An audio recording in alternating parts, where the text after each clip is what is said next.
kick it.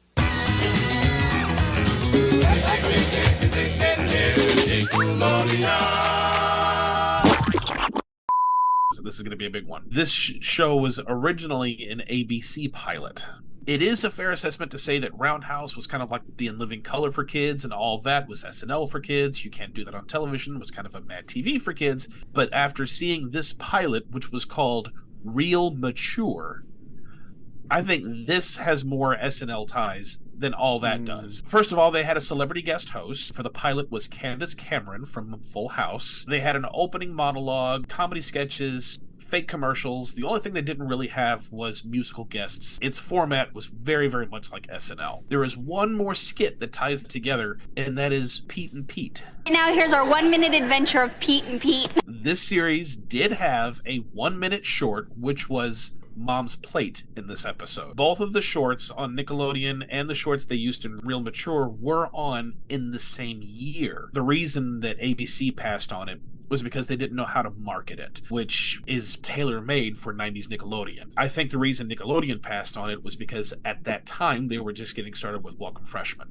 It seems like the pilot to end all pilots just because of all the involvement going on here. Yeah, that's not something I've really checked out or looked too far into. So as soon as we're done here, I am going to dive right into that.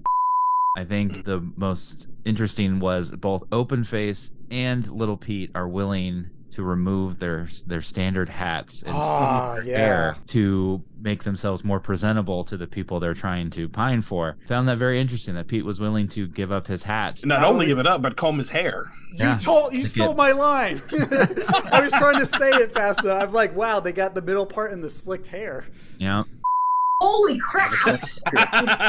And we see another fake ad on Dad's big screen living room TV.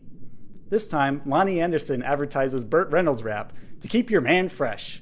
He's young only once, but old for a long, long time. Dad gets a kick out of the ad, but accidentally insults his wife. Segue into another ad narrated by Natalie. Politically Correct Doll, a tool designed to say things the safe way without offending anyone you love. Dad watches another ad on TV for bugs and butt cracks, but is really interrupted by another one of Mom's angry rants, proclaiming changes society must make. How mailmen should be called persons, and Girl Scouts should be called Goddess Warrior Baked Goods Distributors. Mom exits the scene. Dad changes the channel to a bean cuisine entree for just guys. Dad perks up, then rolls his keister up close to the TV where Mark David's character explains to him the ingredients contain just beans. I like the fake products a lot. I like stupid. I'm a Mel Brooks person, so I like things. When the beans thing came up, I was stoked that I got assigned to it. I'm a Blazing Saddles fan, so that's perfect. Is anyone else somewhat disturbed by the fact that Oblina is behind a bush, rubbing a bone, going, "Oh yes, oh yes"? I beg you, I beg you, I beg you. Come on, baby, come on. First thought that came to mind as soon as I watched this episode. I'm like, wow, if you happen to be in the other room without context and hear this on the TV, you're like, wait a minute, what is going on here? I wasn't sure if we could make jokes like that, so I didn't bring it up. Just like earlier, Brett said, like, she was like a drug to her, or like addicted. I wasn't sure if I could make that an outro. I was like, she's kind of addicted to it. I don't know. Yeah. But now I know where we're at now. I feel more confident about my answer. BK. Hi, everybody. Am I on a podcast right now? That's okay, Nika. I won't put too much pressure on you. This one is losing her little mind, so let's get started before the deafening sounds of parrot squawks, fish tank bubbling, and puppy yips make me lose my hearing. Blue is such a cute character. And I remember how frustrated I was when I found out that Blue was a girl. Because Blue, the dog is Blue. But that took me quite a bit to have to adjust to, because he never says her or she, it's always Blue. Have you seen Blue, my puppy? That's what I see with Arnold and Harold. Like, you definitely do see Harold develop as a character a lot more as the series progresses. You see a deeper side to him, especially when, he goes and he tries to steal from Mr. Green, and Mr. Green catches him when he's in the butcher, or when he has that cat that he finds and he takes care of this cat, that kitten. Yeah, it is nice that there is a progression with his character later on in the series, and it just makes you think a little bit more closely about how our perspectives color the people we see in our lives, whether we know them personally or we don't know them at all. What happened to Eric? Was there something in the water he was drinking that turned him into a complete moron? Find some sort of weird satisfaction when he shouts, Feeny! Mr. Feeny! Mr. Feeny! Feeny!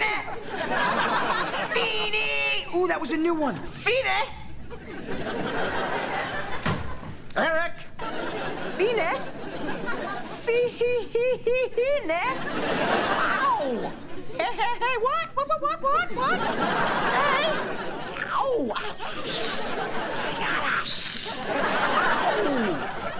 I love the Feeny call.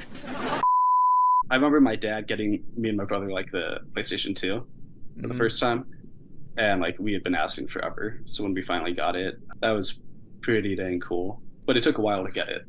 And on top of it, they were sold out too when they came out. Like you, Matt, I used to get really excited for like new video game consoles, also PlayStation 1, N64, that sort of thing. Board games and like Power Ranger Zords, because they were fairly big ticket items for a little kid like me. It was hard not having something when other people at school had it and they were constantly talking about, because part of you wants to fit in and be able to engage in that conversation, so you're not ostracized by not having something that everyone seems like they have.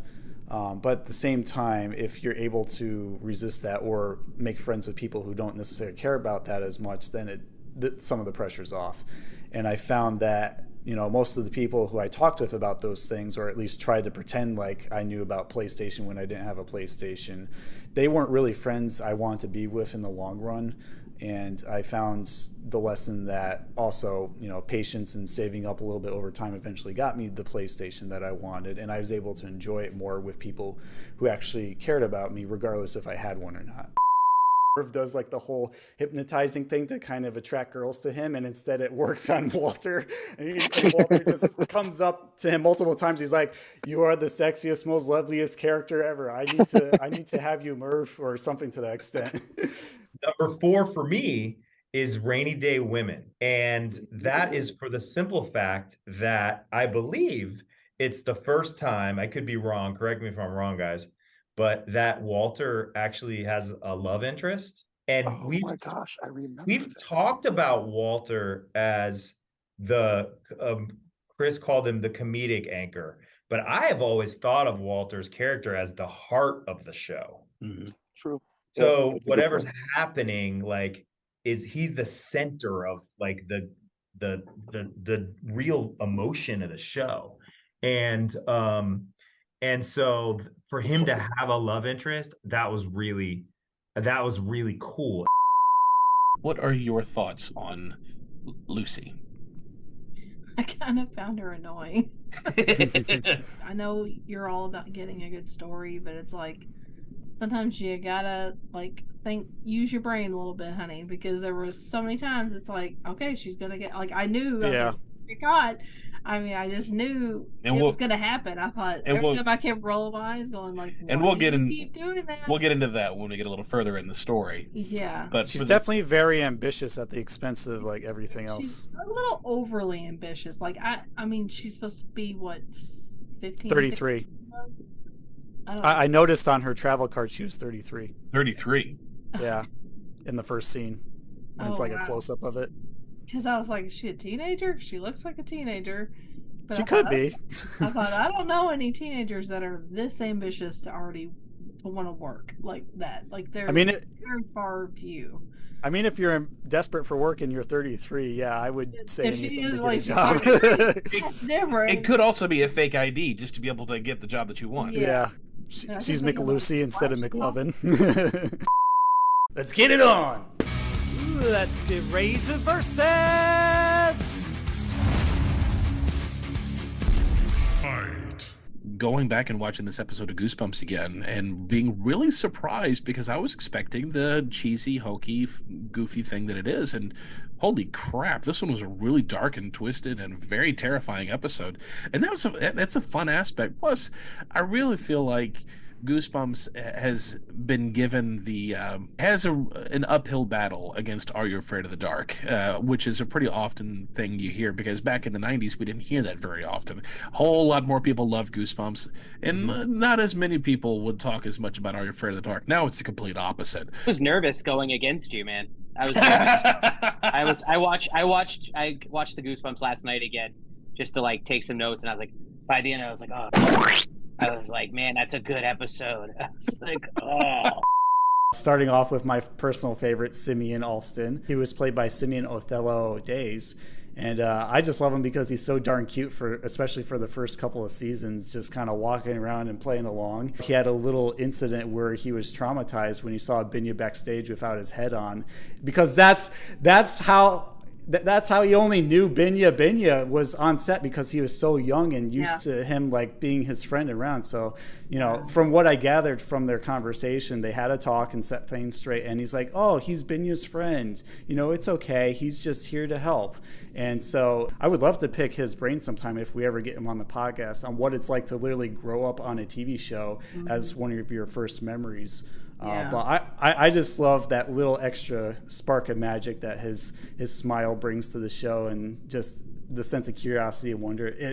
It's the kind of thing that makes me want to be a father, because he's so adorable in whatever thing he does, whether like he's playing baseball with a plastic bowling pin, or he's like picking daffodils with Ron in a field.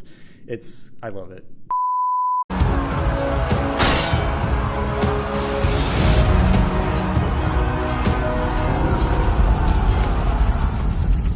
What specifically are we addressing? If you can't tell from our backgrounds, we're doing Michael Comes to Camp versus Pinsky Comes to Camp, which are both the first episodes of their respective seasons. And they both are essentially the new kid in camp, the everyman that everyone relates to. And we're going to find out through this episode battle who is the better one. And good Lord, stop picking his nose. I'm picking Pinsky. Let's go for it. How long have we been away? See you soon. Thanks for watching. Bye-bye.